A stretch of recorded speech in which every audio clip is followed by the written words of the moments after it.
बिस्मिल्लाहिर्रहमानिर्रहीम। अस्सलाम वालेकुम दोस्तों, उम्मीद करता हूँ आप बिल्कुल ठीक ठाक होंगे। दोस्तों आज है 23 जून सन 2023 और दिन है जुम्मा का। ये ज़िलहज का पहला जुम्मा है। आपको ज़िलहज का पहला जुम्मा मुबारक हो।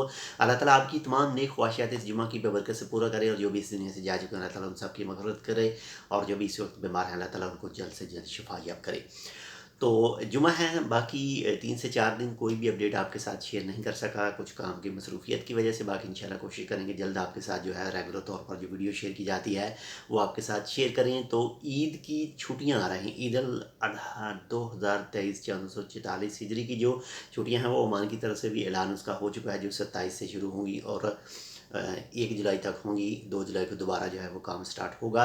तो क्या क्या प्लान बनाए हैं जो भी ओमान के अंदर मुख्तलिफ जो टूरिस्ट प्लेसेस हैं, बहुत सारे दोस्तों ने कुछ प्लान जो बनाए होंगे। तो कौन कौन सी जगह पर आपका जाने का प्रोग्राम है, बाकी जहाँ पर भी आप जाना चाहें, जिस भी टूरिस्ट प्लेस पर, जिस भी सियाती मुकाम पर। लेकिन ये चीज़ अपने जहन में ज़रूर रखिएगा कि गर्मी इस वक्त बहुत ज़्यादा है, और गर्मी का जो हल है, कोई तोड़ है, वो भी अपने साथ में ज़रूर लेकर जाइएगा ताकि आप गर्मी से भी बच सकें। और बेस्ट टाइम जो टूरिस्ट प्लेस का है, जो सियाती मुकाम का है, वो यानी असर के बाद में है, शाम 4 बजे से लेकर और रात 7 बजे तक।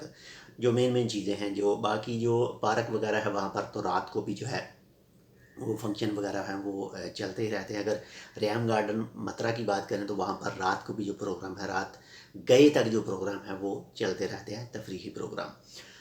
तो इंशाल्लाह मिलते हैं आपसे दूसरी अपडेट के साथ। तब तक के लिए अल्लाह हाफ़िज़।